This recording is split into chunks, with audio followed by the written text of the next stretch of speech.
Hey, hello, hello, hello. I think everybody can hear me. If whoever's out there, happy Monday. We got another one for you. Um, I should have some fun with this one. I guess by now everybody knows what my formula is. So we're gonna wait for some folks to come in and into the chat, and we'll talk about it and what we got to line up and when I'm gonna drop the link and how many videos I'm gonna show and what we're gonna try to accomplish today.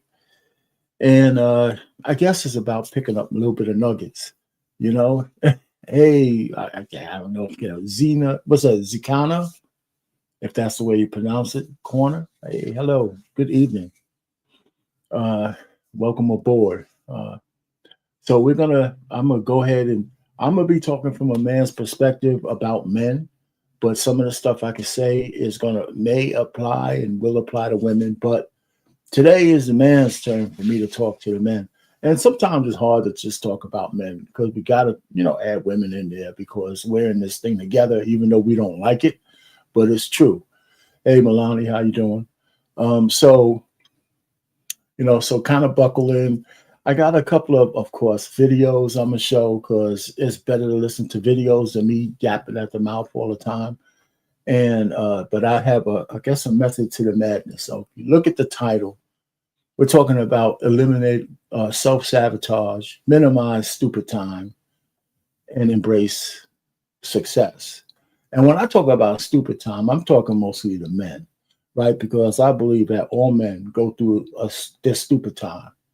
And it varies from man to man, but we all go through it. And it's the guys who stay stuck that don't make it. It's the ones who know how to pass through it without making some catastrophic errors that you can't come back from. So we're going to talk a little bit about that. And I have a very special person who could talk about that better than I can. So that's a little later on in the show. And he's not going to be here in person, but his words linger on. And so we'll be showing some of those videos as well. And so I just want to have some fun with this thing. I try to keep it light. I try not to be, try to be non-attributional to people, and just kind of let's enjoy the information. And then I'm gonna drop the link. And if women want to come up, fine. I know a lot of them never do with me, and or anybody else on these kind of panels. And the fellas come up, and we can look at some of these videos together because I have some questions that I have for some folks and about the videos, about what they see, what they think, and where we could go with this, and if it makes any sense whatsoever. But before we get into all the serious stuff, I got a little icebreaker, so just bear with me. And listen, if there's some little kids in the room, tell them to get out because it ain't gonna be. There's gonna be some cursing.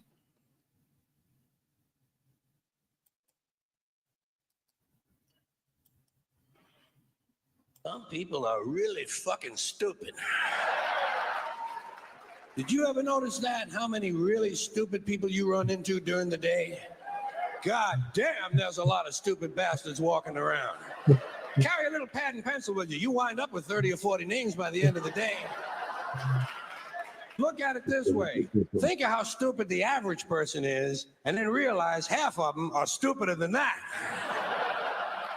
And it doesn't take you very long to spot one of them, does it? Take you about 8 seconds.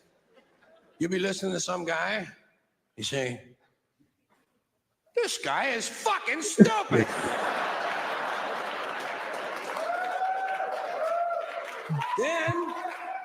Then there are some people, they're not stupid, they're full of shit. That doesn't take very long to spot either, does it? Take you about the same amount of time. You'll be listening to some guy and say, well, he's fairly intelligent. He's full of shit.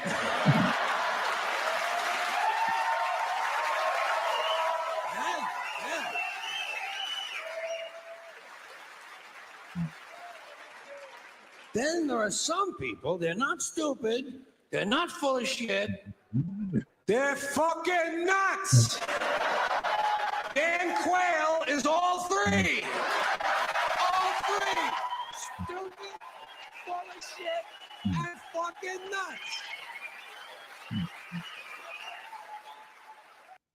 nuts. Like some of you probably don't even remember who Dan Quayle is. Anyway, so that's George Carlin. He's passed and rest in peace. But he's a funny guy. But kind of some of the stuff we're talking about is people who are like stuck on stupid.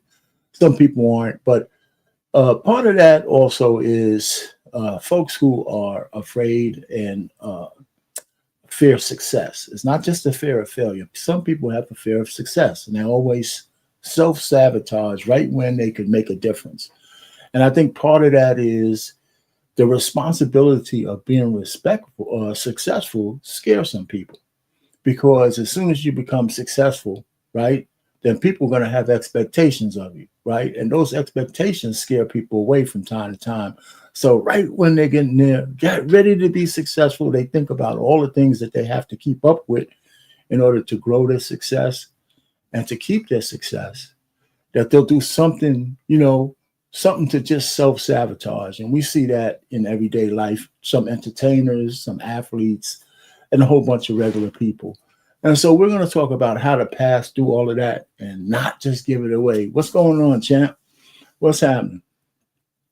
How you doing, man? So listen, if you're going to stick around, I'll be dropping a link in a little while. Maybe you'll have something to pop up, man. We can share some thoughts. So when I get to a certain part of this, anybody else also will be, welcome to pop in.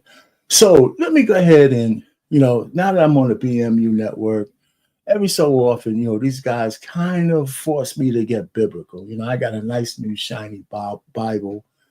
And one of the things that I wanted to talk about as men pass through their growing stages, and you go through your what I call stupid time to get to the point where you can be successful when you leave those things behind.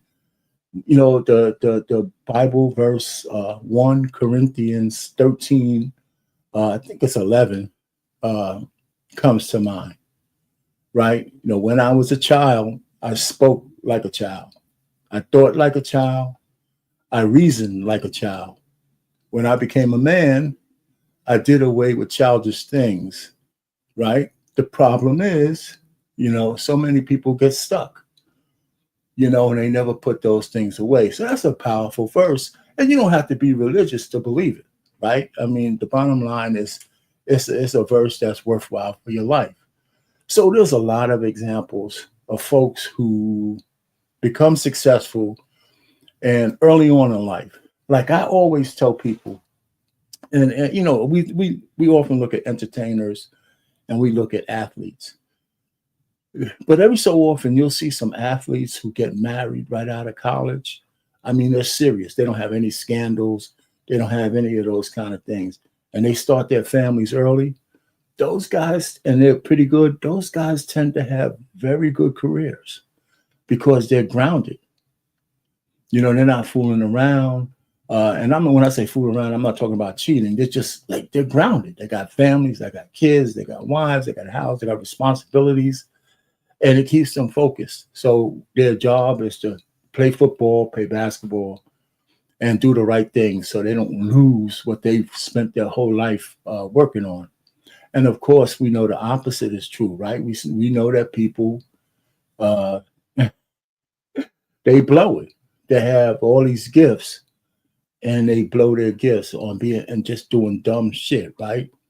So I don't want to kind of say this. I mean, we got this athlete getting ready to get married to somebody he probably shouldn't get married to, but we'll see how that one works out. But, then if you just look at regular people, the same thing happens for regular people. It's just not publicized, right? So the key is, one, we got to get rid of, most people have to get rid of fear of success. We talk about fear of failure all the time, and that's when people are stuck.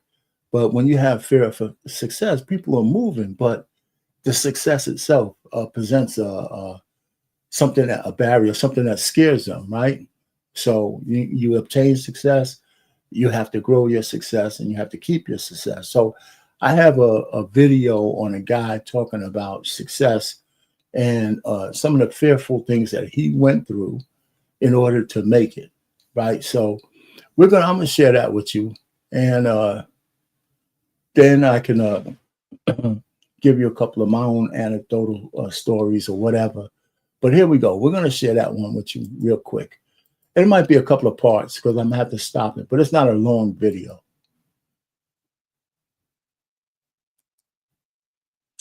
Boom, boom. Fear is a part of success. If you're scared, congratulations. Most of the world is playing it safe. Most of the world never fears that, never has those worries because they just go get their paycheck, get their job, do the work, do what everybody tells them to do, get their 401k, get their pension, and then drift off into death when they're 85 or 90 years old. They look back and go, wow, I played it safe. Fuck that. With all the opportunities that exist today, why haven't you reached your next level of income, life, and wealth? In most cases, we've been lied to. We've been told that if you find the right opportunity and you work hard, you can be successful. And that's simply not true. Millionaires, billionaires, and successful people have realized you need the foundation for wealth, the habits. And that's exactly what you'll be learning on the Millionaire Success Habits podcast. All success starts here. If you're not scared, then you're not playing the game of life at the level you need to reach the heights and the full potential that you crave. Listen, welcome to the Millionaire Success Habits podcast. And today I want to talk about fear. I want to talk about being scared. I think there's a whole, people are delusioned about being scared. I think what it feels like is that if success is truly meant for you, if that next level of life, reaching your full potential is truly there, it's like the clouds will part, the sun will come down, the path will be there. You'll feel abundant, you'll feel aligned, you'll feel alive, and then you'll go forward to that level of life that you crave. No, that's not the way it is. You're going to be scared shitless along the way. Right now, if you're listening to me, I'm sure you're someone that craves another level of life, or else you'd be listening to something else or watching something else. So great, you crave it, but you're scared shitless in a couple different ways. You're scared to start the business, scared to maybe someday leave the job, scared to go against what your parents say, scared to not use your degree that you went to college for, scared you'll run out of money, scared you'll go broke, scared that you'll look like an idiot or a failure or it just won't work. Welcome to the world of success. Listen, I want to share a few things with you. When I went on TV in 1998 with my first infomercial. About 5 years of being on TV, I had a company ask me to do live events with them. Now, since they saw me on TV and talking to a camera like I am right now, they just figured I'd be good on stage. And yes, so did I. Well, they invite me to go to an event. I remember it was in California by the Los Angeles airport. They asked me to go on stage. Before I go on stage, I go completely cottonmouth. I'm scared to death. I'm not kidding you. I was sitting in a chair and my right arm was trembling, like trembling. I'm like, I don't even know what to say. I went out there and made such a fool of myself. Everybody said, oh, you did good, Dean. I did not do good. I rambled. I was scared. I didn't know what I was doing. I was so scared. It was unbelievable, but I still went out there. And it's not patting myself on the back, but I just knew I had to because I wanted another level. Now, let me stop right there. So, has anybody else done something like that where you had to go on stage, had to talk in front of people and you never done it before? You prepared for something, and now the moment of truth is there, and you kind of freeze a little bit. And then I know it happened to me. It happened to me, but the only solace is that I actually went through with it. Right? I never spoke before somebody when I was I guess a freshman in college. We prepared this thing for one of those classes. You know, I had to get up there and speak in front of people. I had no idea that would be so many people looking back at me. Right? And it was terrifying. You know, so you have to overcome those kind of things. I mean, I'm still not really like this public speaker, but you know, you have to overcome your fears in order to move to the other side. So that's what this one was about. Now he goes on to talk about some other things, but it's the same theme. He overcame that fear, hooked up with Tony Robbins, and then Tony Robbins was at a whole nother level. And he went through that same kind of fear again, because now his business has been elevated. So what I'm trying to say to everybody is, you can't be afraid of taking a step, moving, and trying to accomplish something. And for a lot of men, I know we get stuck. And one of the things that I think holds us back is because we think that we're victims of our circumstance, as opposed to changing the circumstances for ourselves. Sometimes you can't. Sometimes you need a mentor. Sometimes you need a little hope, a ray of hope. But you can't find it if you're standing still. You got to move. And there's a lot of people who just don't move. You don't have to have all the answers in the beginning. You just have to move. And I tell people, hey, what's going on, Trey? What's happening, man? I'll tell you, he's talking about Tony Robbins. And he's a pretty successful scammer, right? I think people talk about folks who sell positivity and actually make a lot of money out of it. They call them scammers, because half the people, or 95% of the people, really never follow the process. And it's really just getting into a mindset that you could actually do the shit that you actually say you're going to do. And so you make money like selling the products and selling those seminars. Oh, I don't know. Maybe he is. I didn't check out Team. If he is, what he's saying here is pretty much straightforward. So I guess even some scammers got some stuff to say. Anyway, Trey, man, I dropped the link. If you want it to pop up, you could do that at any time. But anyway, I just wanted to share that with you on this, just a little bit of what he had to say about overcoming fear. Now, whether he's a scammer or not, I guess it doesn't matter with that. I think what he said is true on that part. All right. So, yeah, the link is dropped down. And then I have another one on a couple of steps that people need to take so they don't self-sabotage. And, shit, wait a minute. Yeah. Wow.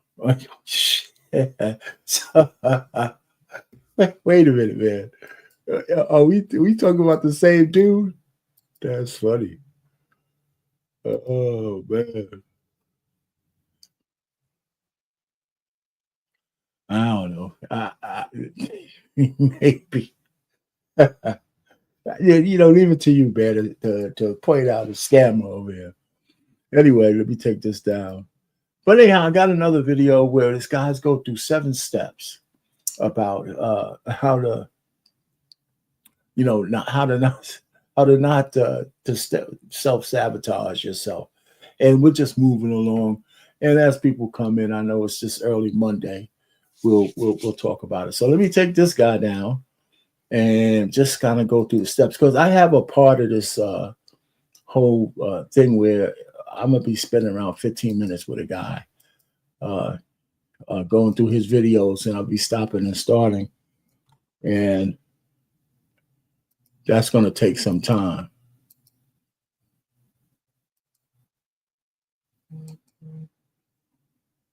Where is it?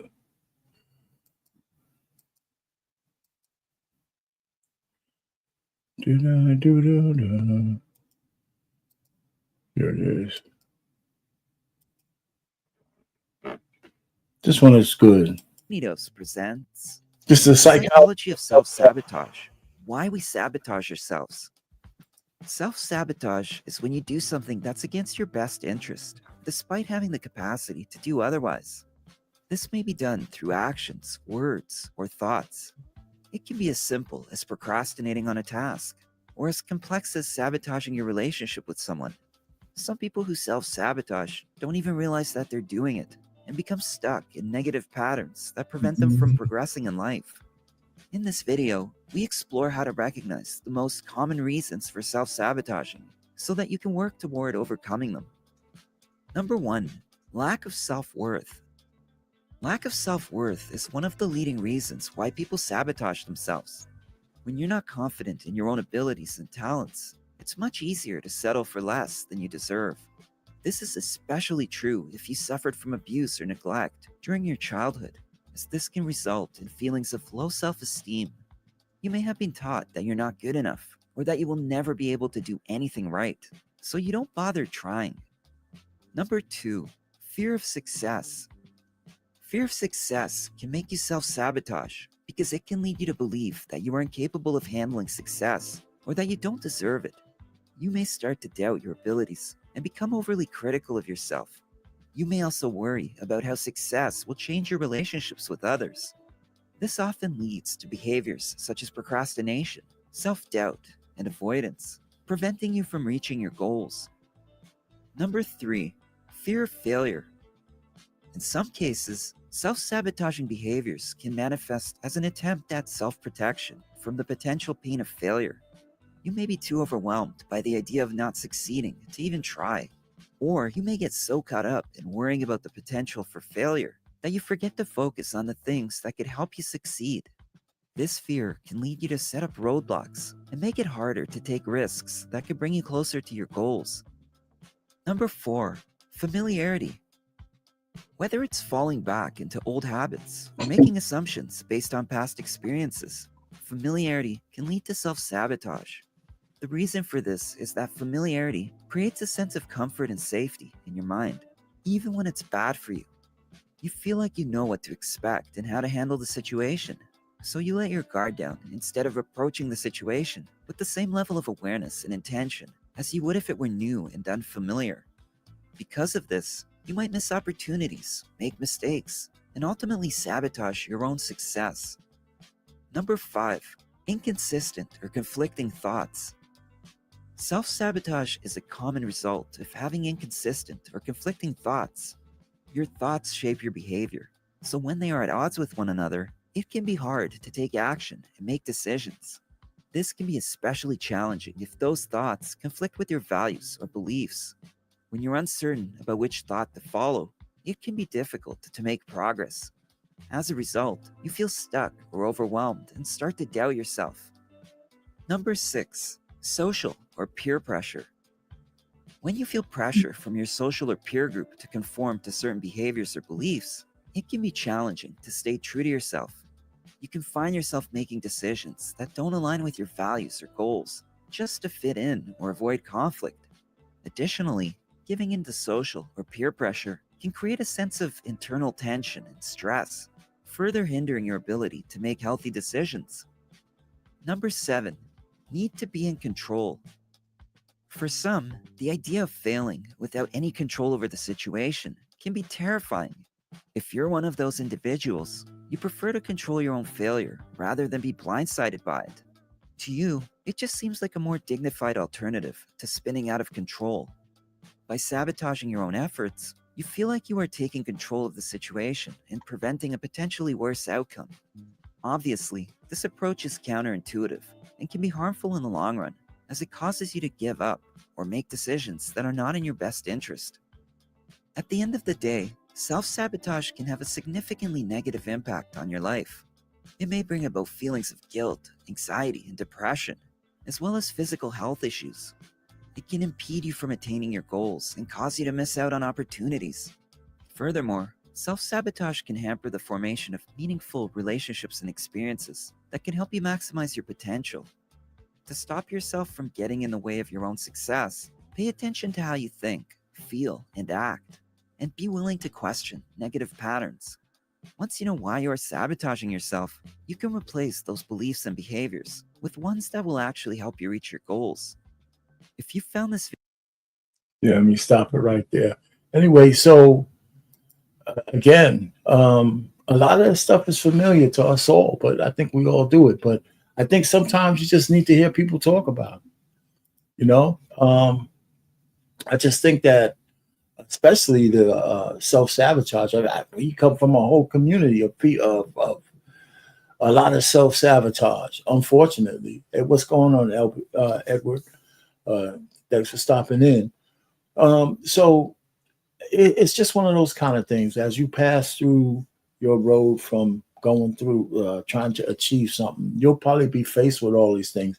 I think it's a rare person who could just say, okay, I got a plan. I'm going to execute my plan, and I don't care where the hiccups are. or if they have hiccups or they don't make any mistakes. Everybody makes mistakes, but I'm thinking some people do, mistakes that could be avoided. And then some people get stuck. I think some people just get stuck, whether it's a rage over something that they think is unfair, or they have the wrong kind of friends telling them that, the reason why you can't do something.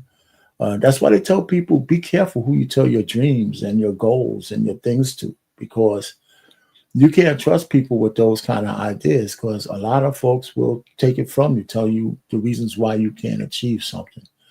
So that's a very something everybody needs to avoid, or it needs to be aware of. You can't let everybody know what your plans are, especially if it's they're grandiose or they're big or you have a plan, because a negative Nelly can kill your dream.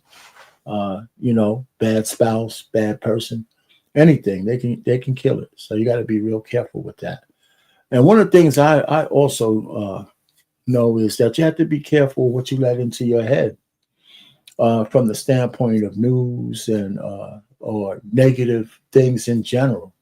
The more negative input, especially if you don't have an outlet to get it out, that stuff stays with you. So you have to be careful. You have to guard what you let in, uh, whether you think you can handle it or not. Too much negativity is not good in any case. So anyhow, so that's one of those kind of things as we pass through it. So I really want to get to. I have one more video before I get to my guest star, and that one is how to uh, embrace success. Now it's an old video from an old dude. Now I didn't vet him, so hopefully he's not a scammer trade like the other guy was. But he's an old dude, but he has a couple of pointers, and it's not a long video. And then I want to try to go through. I have some questions on my last video, and maybe somebody come up and we could talk about them, whether we think the man is correct or not. But let me go ahead and share this next one, and it's a little Q&A. He does. If my mouse doesn't start acting up.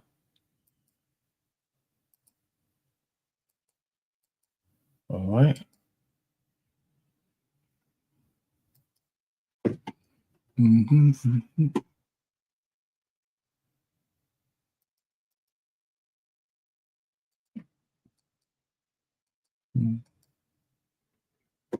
Oh man, my mouse is giving me some shit.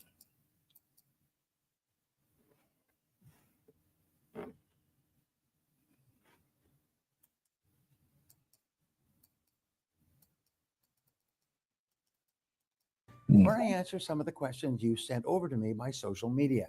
In today's video, I will be answering your specific questions to help you get on the path to success in your personal and professional life. Now, the first question comes from Alvin, who asked, how do I stay positive and energized when dealing with negative situations or circumstances? Well, there's a whole series of answers to that. But what I found is that the only way to overcome worry or negativity is continuous action in the direction of your goal. In military terms, they call this the continuous offensive, always being attacking and moving forward. And when you get really busy working on your goals and your responsibilities, you stop worrying and you overcome negativity. Now, a second rule that I learned in life is if you are dealing with negative people or negative situations, make a decision to get out of that situation. Walk away from the job, get away from the people. Remember, you don't have to stay there and be subject to negativity. Macbeth by Shakespeare had this line, deal with a field of troubles and in so doing, end them. And if you have difficulties or negative things in your life, deal with them and end them, and then get on with your life. The second question comes from Raul, who asked, do you have any tips or tricks for how I can read more books and actually retain the information I consume? Well, this is a great question. I've read more than 6,000 books, and I still read 2 books a week and dozens of magazines and newspapers. So one of the tricks that I have found is, first of all, when you're reading a book, you do a quick overview. And the overview means that you look at the table of contents and then you just page through the book quickly to see how the book is laid out, to see what the titles are and the subtitles, to see what quotes are in italics and so on. And when you do this, it's sort of like the first pass. It takes you about 5 or 10 minutes to do an overview of an entire book and sort of get a sense for how the book is written. The second thing you do is an in-view. And this is where you start reading. And you use your hands so you're reading down the page and you're. Yeah, one of the things I wanted to say on that is I don't think a lot of folks read enough, you know. But the first point that he made was the best point in this whole video. So we don't have to go too much further with this guy. But I think reading is, like they say, fundamental, and that helps everything. But how to move, when he talked about keeping moving forward, that's what it's about. If you got a goal, got a plan, you got to keep moving. Even if you don't have all the answers, you move. And if path A doesn't work, you kind of go to path B, C, whatever. But stick to a plan, keep moving. Don't stand still. I think that works best. Anyway, so anybody want to come up and oh man, my mouse is going crazy. And I'm just pissing me off. Anyway. Anyhow, just to keep this going, I know it's not as exciting as everything else, but the last guy I want to talk about is somebody we're all familiar with, and he really has he really has something to say to men, and I think it's very beneficial to listen to this. And man, you know what? Let me try something. I think I might be able to solve my mouse problem without messing things up too much.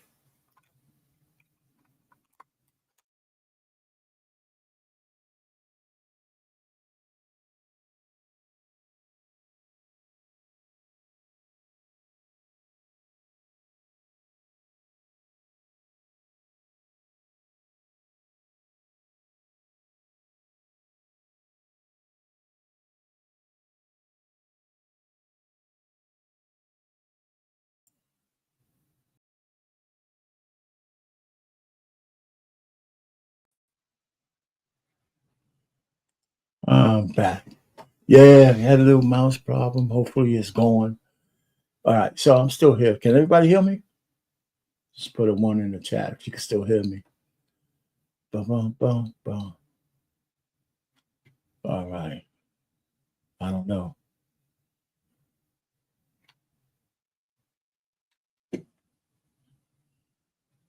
Hello? Can y'all hear me? Y'all can see me. I know that. Anybody there? Boom, boom, boom. All right. All right. So listen, I don't know. I don't know if Trey, you're not still there. Anyway, I have some commentary. Listen, we discussed some self-sabotage. We discussed fear of success. Now I want to talk about people who get stuck on being stupid, right? And I got a nice clip. Thank you, Milani. I appreciate it. I got a nice little clip here from the Godfather himself. And what I'm going to do is stop and start because I have some questions in between things that he has to say. And I don't know about you, but it's been a while since I've listened to Kevin Samuels. And this time he ain't talking about the ladies. He's directing his conversation to men. And, he wants men to understand that, again, with the common theme is that you got to move forward and you got to improve. Now, some of his stuff people might think is a little outdated. Some of his stuff people didn't agree with. But I think his general outlook is something, nuggets that every man could take with them on the path to success. I used to listen to him a lot, but of course, he was controversial. So let's go ahead and go to that. We're going to stay a little bit with him. It's like 15 minutes, but I got to stop and start in different locations because we can't play it all the way through, of course.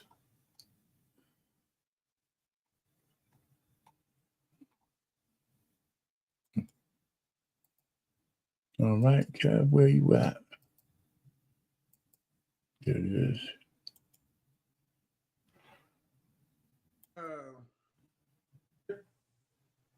and your city in the chat room. Get to know each other. Kind of see what's going on.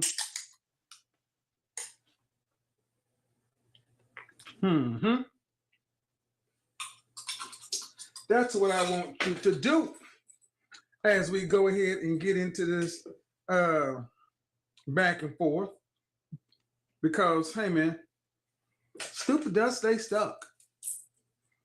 Now, in the Black community, we got this whole thing of talk about somebody stuck on stupid. You stuck on stupid, man. You stuck on stupid. You stupid in the mud. But one thing that I have realized is for Black people in general, Black men in particular, we are not ever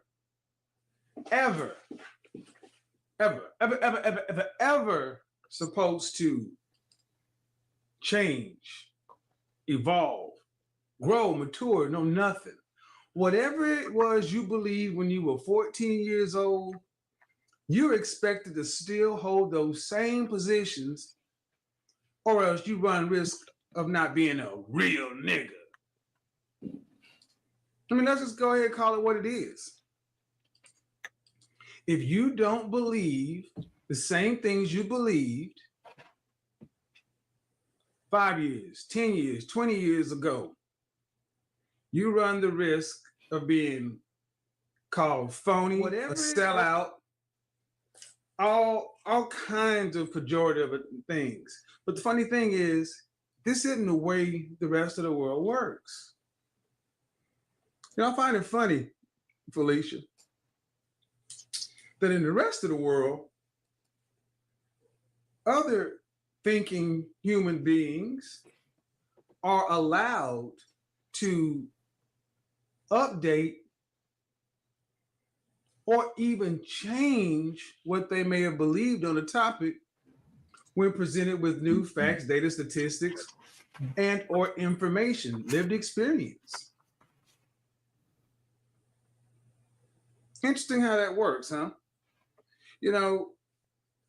Go back 20 years ago, 30 years ago. Let's go 30 years ago. Let's go all the way back to 1990. 1990, the notion of having an LGBTQ, whatever the pronouns are, living out and about was just now starting to kind of take hold. But we had always known these people had been in our world. Flash forward to 20 years later, and you got an entire movement to where now people are trying to make it mainstream, to where it's just everything's okay. Politicians who have once held diehard beliefs based on their religion or whatever have had to update their positions, even moderate, completely change. Take into consideration former President Barack Obama. He had to actually go on record saying, you know what? He's moderated and or changed his belief. Let's take something that's not so polarizing as sexuality. Let's just talk about, take anything. And let me stop it right there for a second. Now, do you agree that men, and it depends on what you're talking about from what aspect. I think mentality-wise, I think he's talking the same way. That men, if you're still in the same neighborhood, or if you go back and you see some friends are old, they're still doing some of the same things. But the whole thing about evolution, I think, whether we're expected or not, I think a lot of men don't evolve enough.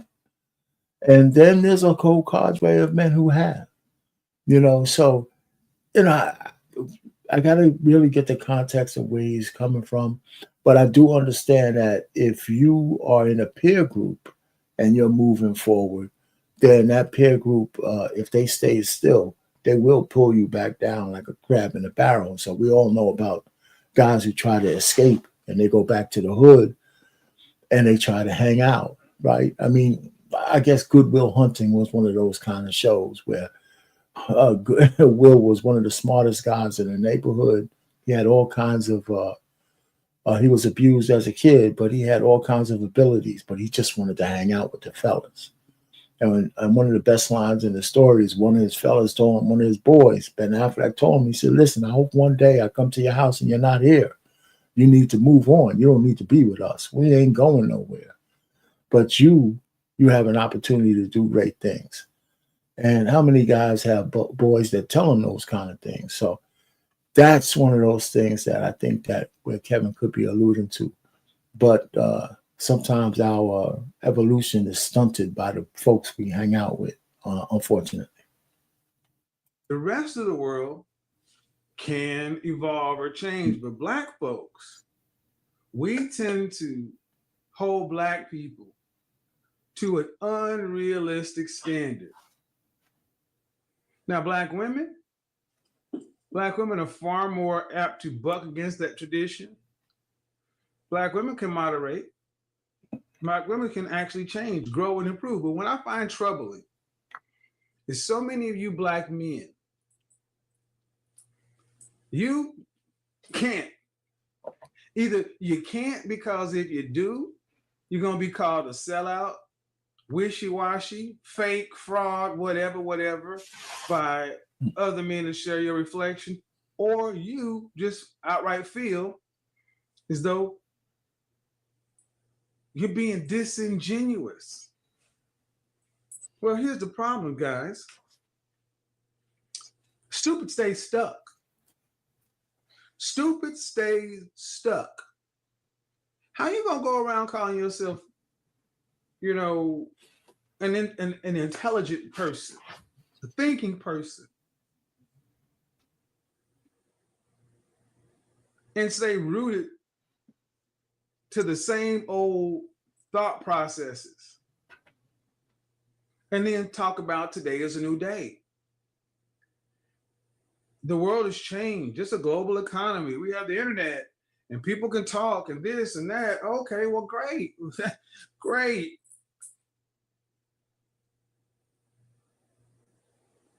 But brothers, I would tell you this. Stupid stays stuck. And whatever you believe should be able to stand up to logic, reasoning, the scientific method. You should, if you have a deeply held belief, it should stand up to the scrutiny of challenge. Why are we talking about this? Well, several reasons. And I don't want to go into all the specific ones, but I'll tell you one thing. One of the things I see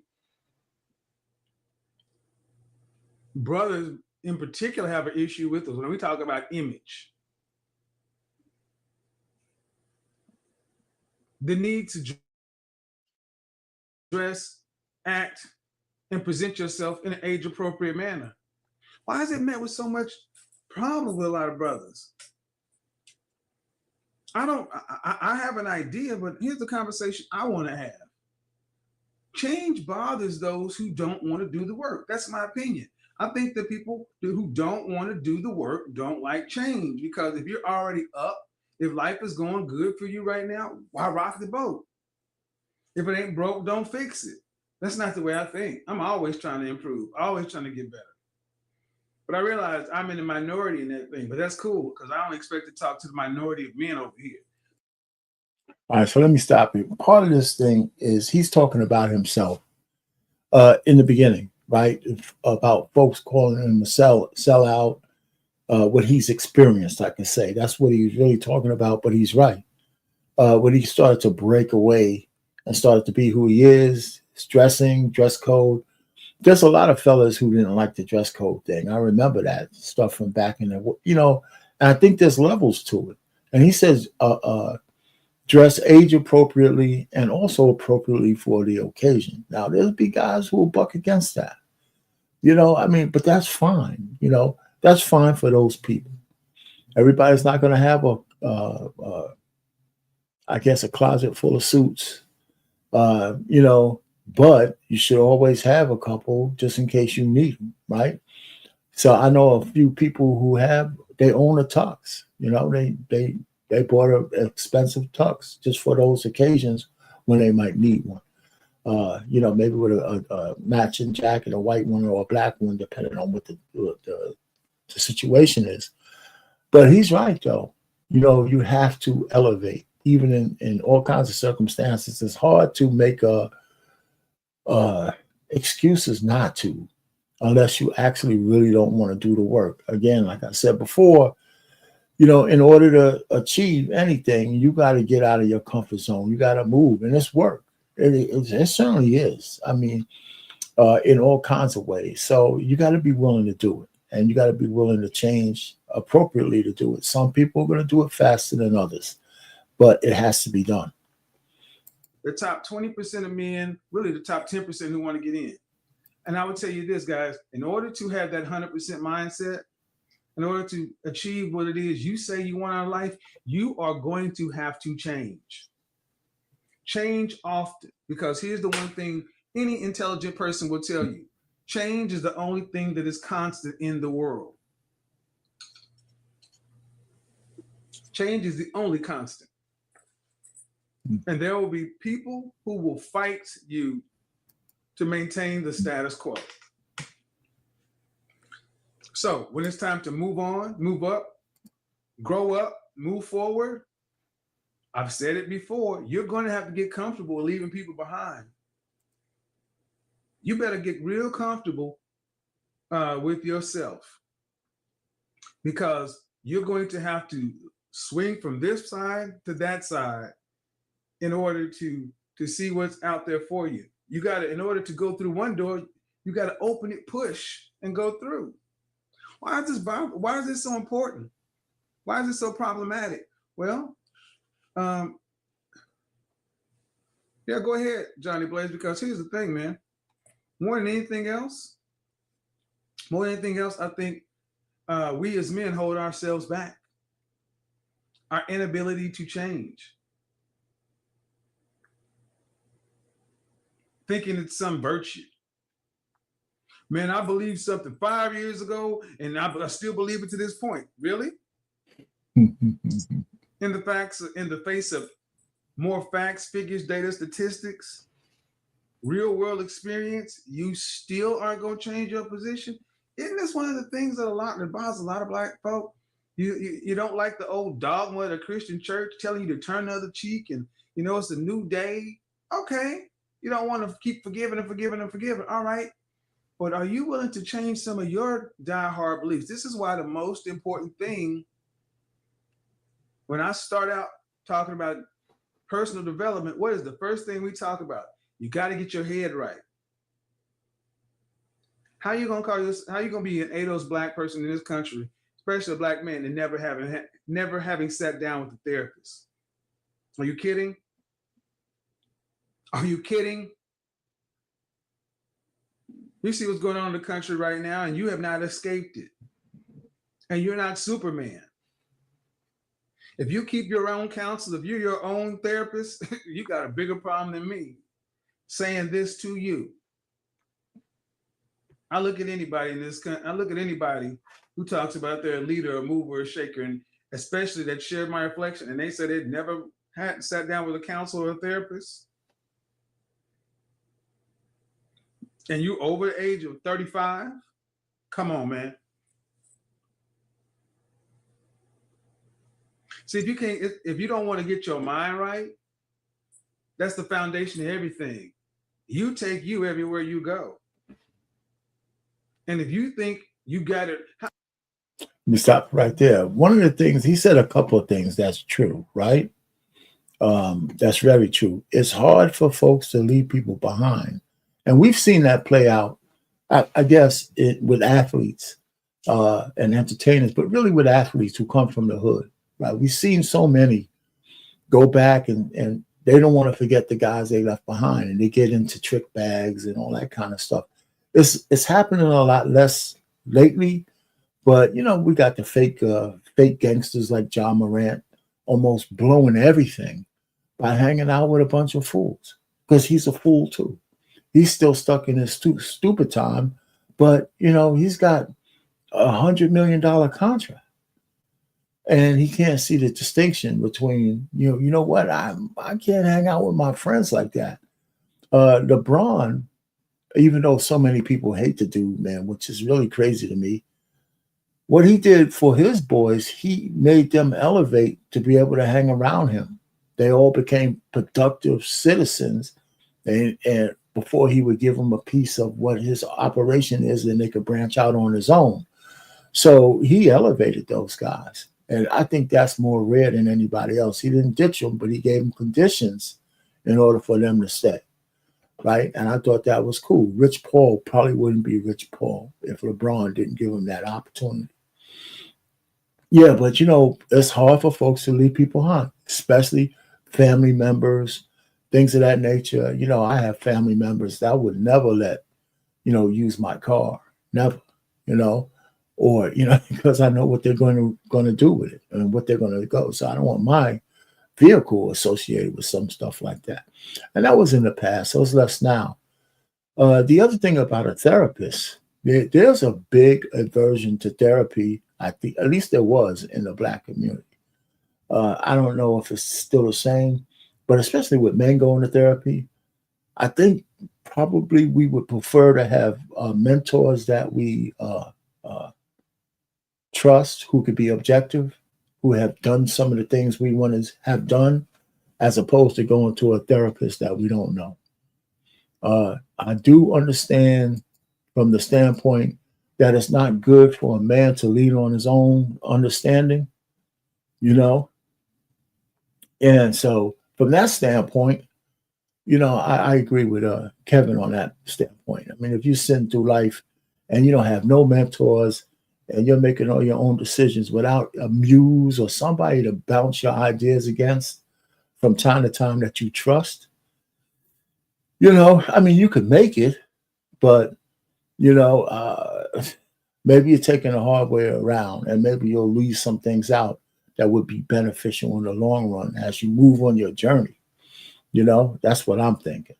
So Kevin hit some good points, and we're not doing them. I got a couple more segments with him, and it's just I haven't spent this much time listening to Kevin Samuels in a while. So you guys are gonna have to bear with me. I got a couple of more segments. They're like 3-minute clips, and I do have some more questions underneath there. I mean, if anybody wants to come up and talk about what they've heard, we could do that. Or you could just listen to me and Kevin rattle off at the jibs. That's fine.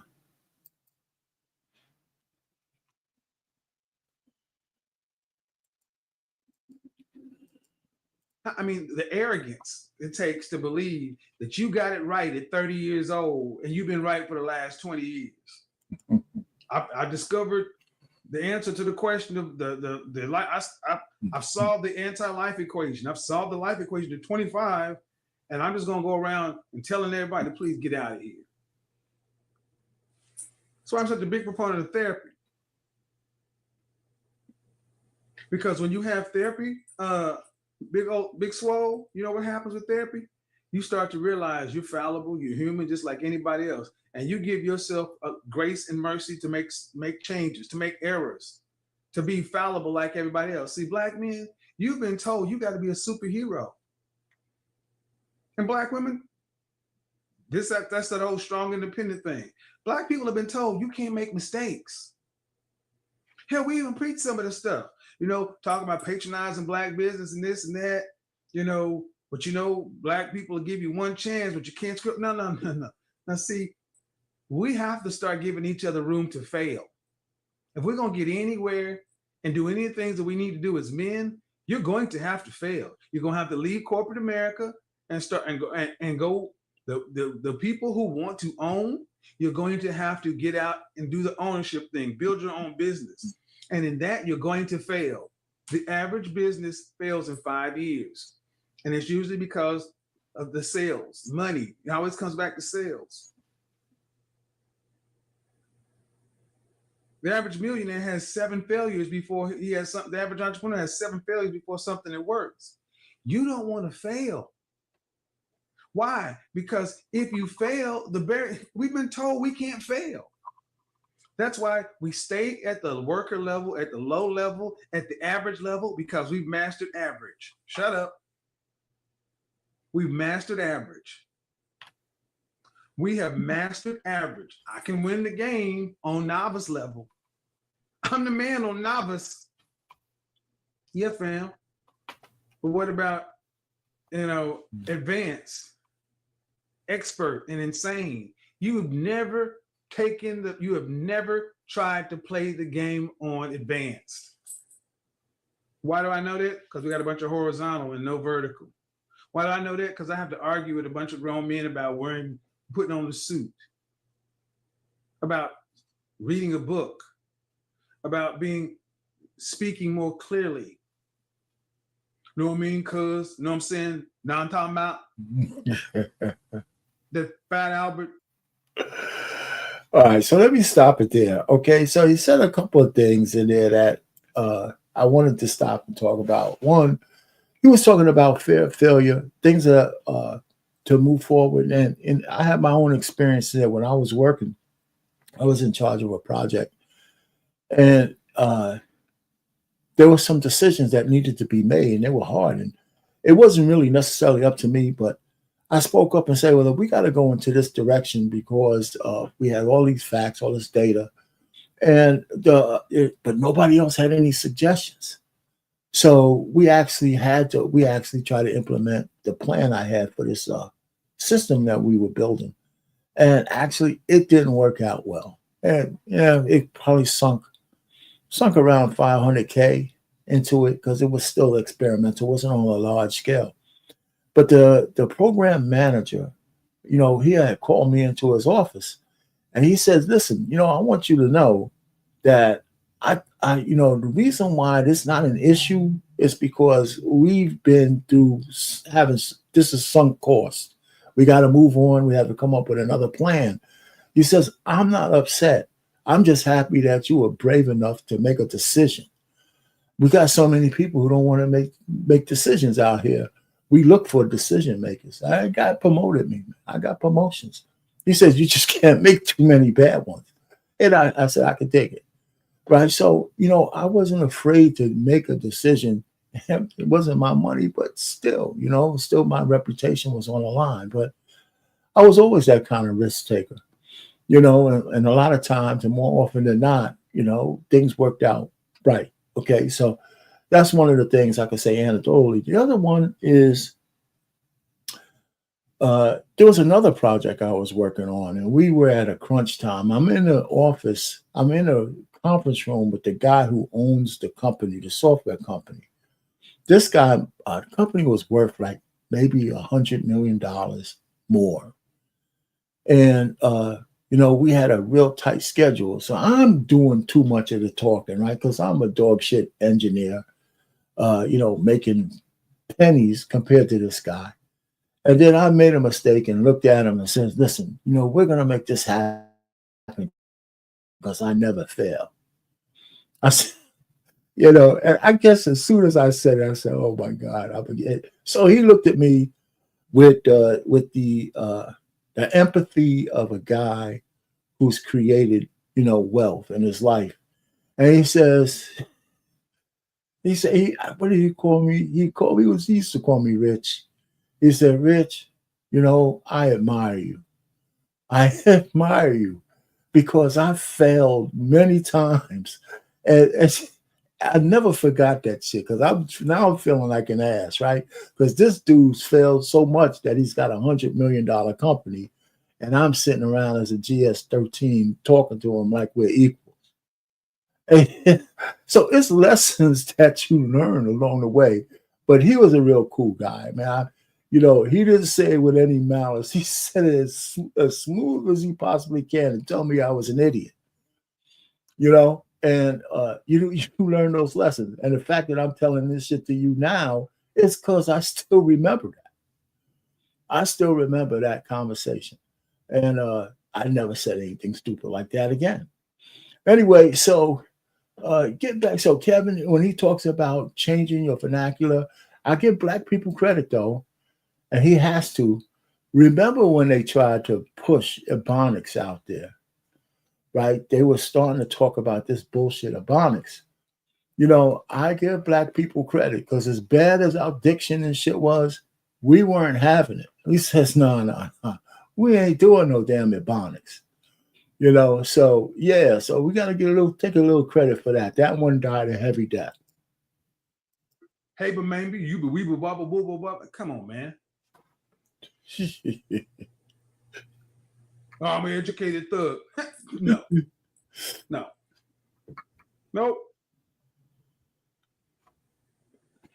So you're going to have to change. If you want the respect that is you say you want to be this patriarch, this alpha male, whatever, you're going to have to change. Mm-hmm. My question is, at what point is it time to change? At what point change requires growth? And honestly, it's past time, in my opinion. But at what age do a lot of you guys? At what age do you think the average black man needs to start growing up? Because I talk to a lot of brothers who are good dudes. I'm talking to you, and it's like you 30 years old or 25 years or 35 years old, but where we are as a group, a lot of other people had already surpassed that, were doing this in their early 20s. That's why I say stupid stay stuck.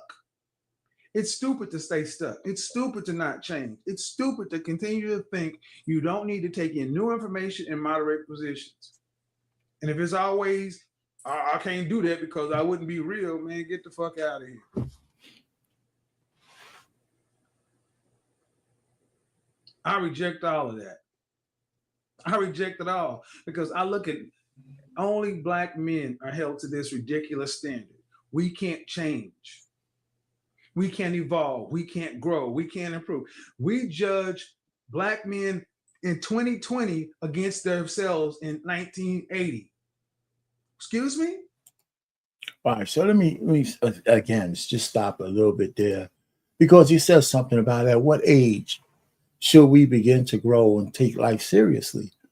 And of course, it's different, but the truth of the matter is the skeleton of the blueprint is still there for all of us.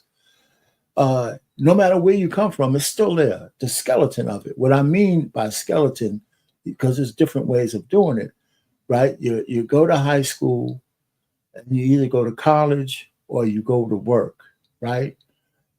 So it also has an equivalent with age, right? You go from 14 to 18 in high school, you go to college if you could afford it, or you go to work. And they used to have vocational programs that if you weren't college bound, you can you can do a vocation. Now those things are coming back. So it's a skeleton. Whether you follow that path or not, it's still up to you. But it's still there. It's not working well anymore, right? We got the so-called from high school to prison pipeline, and all those forces out there to break the framework. But the framework was there, right? I didn't have to really have any counseling to know that when I went to high school, the plan was for me to be college bound. Nobody told me that was the plan for me. That was just a plan because a lot of other people were doing it. That's all my peers. And I was living in the Bronx. People still went to high school and they went to class. I mean, went to college if they could afford it. And that's what I did, right? I filled out the applications. I did all that kind of stuff. Some of that stuff is still here today. And to me, that means kind of growth, right? Because you have to think about what your plan is for the future. Now, that differs for everybody, right? Because some people go to college without a clue on what they want to do. And that's a waste of money, and that's a waste of time. You have to have some plan. I went to college to be an engineer, right? That's what I went there for. I didn't know whether I was going to make it or not, but that's exactly why I went to school. So I knew that I was going to try to get into the engineering program. If I got into the engineering program, I was going to get an engineering degree. And then after that, I was going to find a job, right? I didn't think about starting a business, right? I was still stuck on the fact that the way you made money was 9 to 5. With most America is still the same way, but entrepreneurialism wasn't in my thought process. So So when I was in my early 20s, after I graduated, the first thing I did was find a job after some straight talk from one of my older cousins. I found a job. And then after a certain point, I was thinking about, hey, I want a wife and I want to start a family. I mean, that was the blueprint. Nobody gave it to me, but that was a blueprint of the times. Now, the blueprint for today's time is different and it's all over the place. It's chaotic. But the skeleton of some of it's still true, right? A lot of people wanted to be college bound or profession bound or vocation bound. And in their 20s, either you're working or you're starving. And some the things that got missing is that how do we do these things together as a unit, right? As a male or female, that's a whole nother story.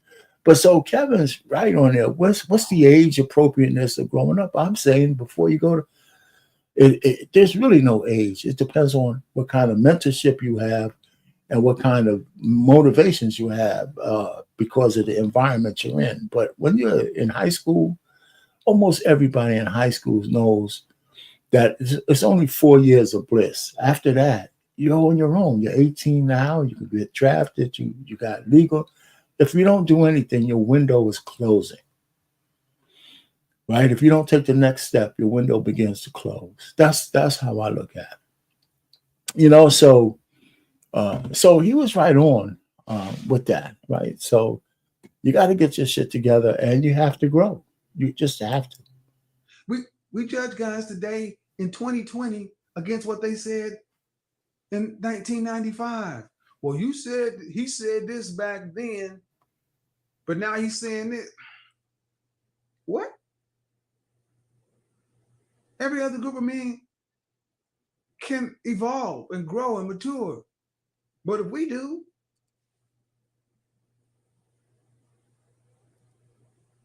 and here's the thing, we can drop that. We can drop it today.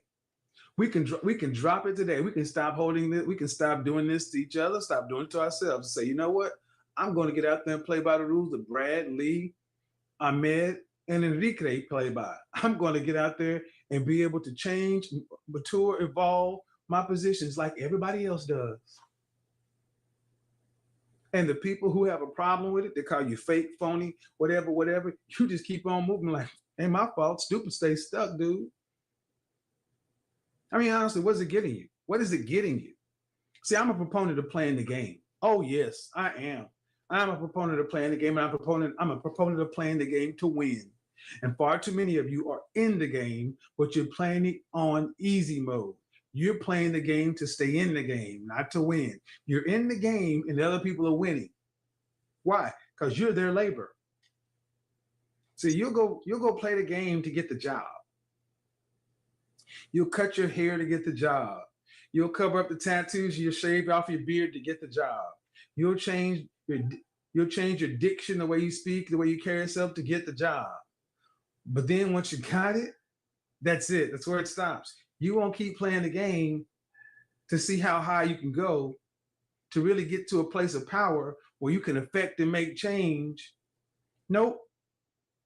Because here's the thing. When you change, when you open yourself up to more, you open yourself up to more responsibility. And let's be real. It takes a hell of a man to want more responsibility, to want the burden of performance.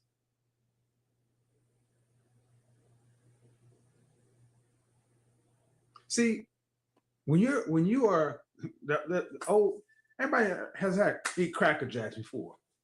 Have you had Cracker Jack before?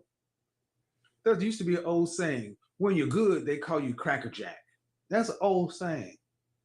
When's the last thing you were good at? When's the last time you did 100%? When was the last thing you competed at that you know you were going to dominate and win?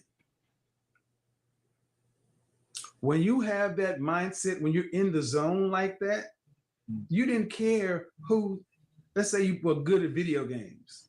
When you were really good at a video game, when you were in the zone, when you were really good at sports, when you were really good at anything, you didn't care who your opponent was. You didn't care who sat across from you. When you were good at Yu-Gi-Oh, when you were good at whatever, when you know you are one of the best, it didn't matter who sat across from you as your opponent. It didn't matter who sat in that chair. It didn't matter who got on the court.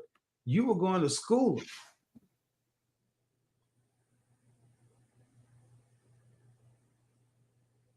Because you were on top. So when I reject the whole argument, oh, well, you know, when this person comes to this space, when this person talks about that, if you are on top, it doesn't matter who enters the conversation. It doesn't matter who enters the environment. You carry you everywhere you go.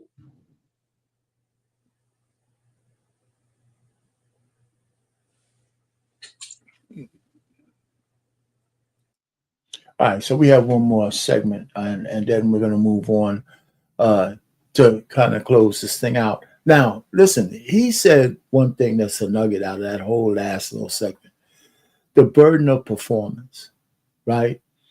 And I kind of alluded to that, and I didn't know he was going to say that exactly, but I kind of there is a responsibility to be a performer. There is a burden of performance. There is an expectation that you can grow your performance, you can keep your performance, and then people are looking at you now. You're in the spotlight, and some people can't. Some people can't handle that. Some people, it goes to their head and they blow it because they become too egotistical. Some people become, I don't know, just kind of lose it, right? Their ego just go out of control because they're making it, right? And now you're unbearable to be around, right? Insufferable. So there is a burden of performance that everybody got to look at.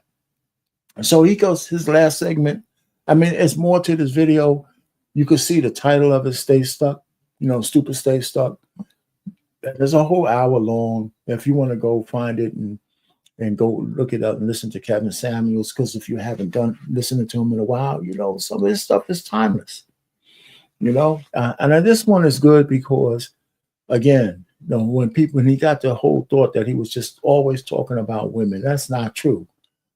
This video came out when he had made it. He just did a segue to talk directly to men, and so I don't think he had to do it. He just wanted to do it. Anyway, so let's finish it off, and then we could move to the next thing. Stupid stay stuck. If I go around people who I haven't seen in a minute, and they're still talking the same way as they were talking 5 years ago, same talking points, same stances, same outcomes, I bury that group and keep it moving. I bury that and keep it moving. I don't try to argue with them. Understand something. Heavy hitter. Understand something. I don't try to change their mind. I damn sure ain't gonna argue with them. I'm gonna say, "What's up, dog? Cool. Good seeing y'all, man." I'm gonna keep my mouth closed. What I look like trying to argue with somebody who stuck 5 years ago? I've done the work. Why don't you try to convince your lazy ass? If you were 5 years ago and I'm 5 years ahead on a different conversation, all I'm going to do is have to lower myself down to your level and have you kick my ass with experience, because you've been getting better at that same point you was at 5 years ago. I don't judge it either. I don't judge them, but they damn sure will judge me. Understand something. They damn sure gonna judge you. Oh, look at E-Man. Oh, look at Iron Mike. Oh, look at him. He done went out to college and now you think he better than everybody. Look at that dude. He done dropped 50 pounds, man. Now you think he's somebody. Oh, now he got a new certification, or he got a new job. Or he out there and got a new style makeover, whatever. Now I look at him walk around thinking he's somebody. You got yes. Don't subject yourself to that bullshit, man. When you are becoming the better version of you, Do not sweat what somebody who's stuck on stupid has to say about you.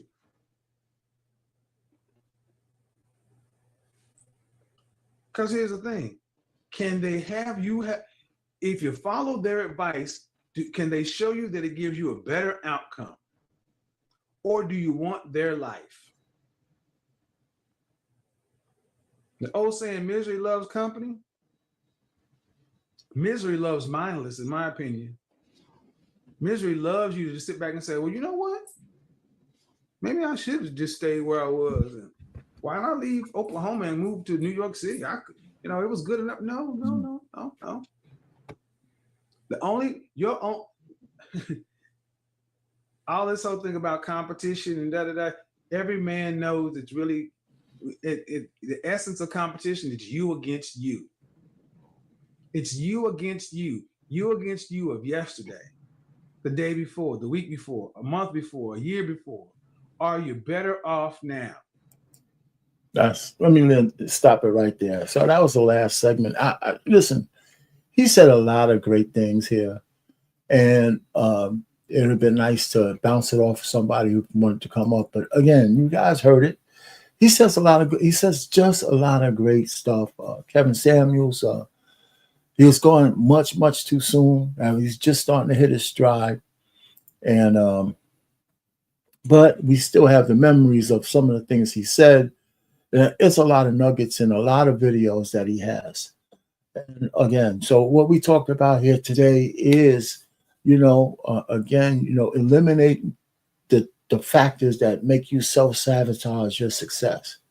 And we all do it a little bit, different levels for different people. But if you're on the path to success, you got to protect yourself, protect your psyche, protect your plan. Be very, very careful who you share your goals and dreams with, because everybody ain't going to want to see you succeed. And there's a lot of dream stealers out there. So you got to be careful. And you can't self-sabotage yourself by letting the old habits come in and derailing your plan. So that's one, right? The other thing is, and this is mostly for men, and I know women have their own stupid time kind of thing, but we ain't talking about y'all. Men have a very peculiar and specific stupid time that we have to go to. And we got to overcome that. That's by, hanging out with our peers, looking at some people that we admire, staying stuck in some of the old habits. Even if we're moving forward, sometimes the old habits drag us back. If you cigarette smoke, if you're smoking a lot of weed, and I have nothing against smoking weed. I had to graduate from that myself because I wanted to graduate out of college. But, anything with moderation. If you do anything to excess that derails you, if you have a procrastination problem, if you have any of those kind of things, you got an eating disorder, whatever it is, you got to fight it. And some things will hold you back further than others. Character stuff will definitely can hold you back a whole lot more, right? So anyway, so that's it. So then, you want to minimize the bad things that you do that will derail your progress. And then if you get successful, embrace that shit, right? Lean into it, grow it. And then, grow your success, keep it, and find ways to make sure that you can build upon it and I guess bask in your success, without causing a lot of enemies. I think that's as simple as that. Now, maybe this is not really like the most exciting stream, but I just thought I wanted to convey a message because I know we play around and we talk about different things. But I like this one. I like this this panel. I like the methodology of it. Not the methodology of it, but just the path forward. Because this is pretty much all men have to go through this, and all women too. But it'd be nice if a woman's telling you guys this for you, and not me, because of course women don't listen to men. Anyway, not the way y'all should. But I appreciate the ladies in this chat because you're the exceptions. Hey, Kasim, what's going on, man? I wish you would have came out a little bit earlier. Yep, he did have some good highlights. So I was gonna. This is not gonna be too much longer, unless one of you gentlemen wanted to pop up, because the link is in there and wanted to chat a little bit. We could. I'll give you a couple of minutes if you want to. But and if you have some stories that you want to tell about success that you want to share with the audience, I'll let you do that. So other than that, I got one more thing that I want to share with everybody, and then we'll just be out of here. You know, it's an early night. Get right on time for Monday Night Football. For those of you who are still watching it, and again, I have I kind of like these Monday shows. Let me put it to you that way. I mean, I've been doing them for a while. I appreciate BMU letting me have his channel. I have my own. One of the things I do when I talk about ladies speaking to themselves on my channel, Marriage, Politics, and Sports, I have 85 episodes of Let the Women Tell It. And it's easy identifiable. The thumbnails for all of them are the same, and I just numbered episodes. And I have different things that the women talk about, specifically the women. And I think those are pretty good, you know. So anybody who wants to go over there, you know, give me a sub and all that kind of stuff. And just listen to that, because it's the whole archive of those Let the Women Tell It are pretty good. Some are better than others, but some are really, really good. Anyway, with that, I have one more thing. If nobody's going to come up, I have one more thing to leave with you guys. And you know, now I have a new signature. I have a song for you guys, but you got to listen to the words. You got to listen to the words. And so I'm going to share that with you. And then we're going to say, I'll say good night now, because right after that, we're going to end the show. And of course, there's no copyright issues because I own the stuff.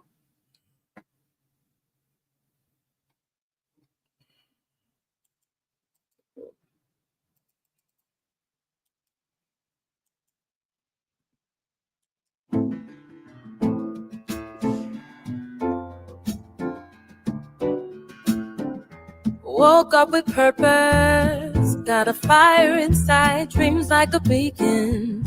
I can't run and hide, lost in the rhythm, where the heart feels the beat, fighting through struggles. I'm not face to feet, I'll rise from the ashes where my courage like gold. But all men have to go through that stupid time. It's a test of the soul, bidding in my pets, the world takes its toll. Every struggle, every tear, it's a step on the climb. Tomorrow he'll rise, 'cause he'll conquer his stupid time.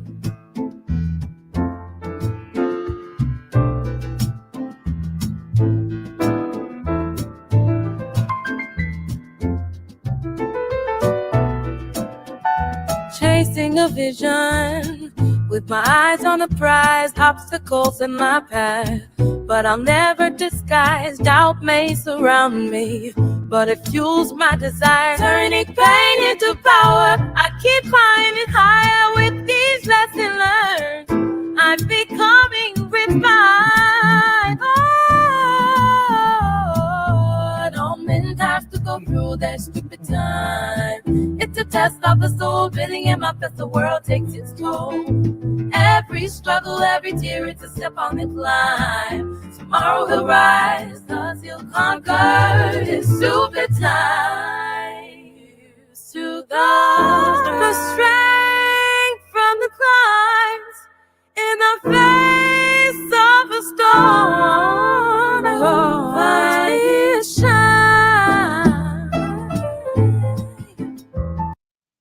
Thank you, Milani, and good night all.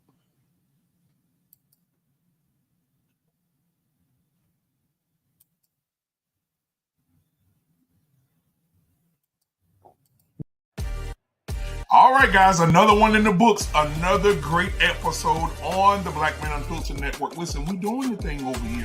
So, guys, do me a favor. Hit the like button, hit the subscribe button, hit the share button.